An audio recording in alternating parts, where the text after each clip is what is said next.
Over the weekend, a sports coach was charged with sexually assaulting a young person. It was November 9th. Bartonville police got a tip that 22-year-old Aiden Trueblood may have engaged in inappropriate conduct with a girl he coached earlier in the year.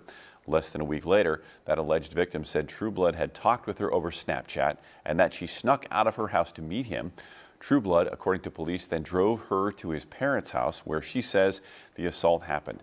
A few weeks later, on the 26th, he was arrested. Police say he admitted to the assault in February, as well as sending explicit photos to the girl. Today, it was determined he will stay in jail until trial.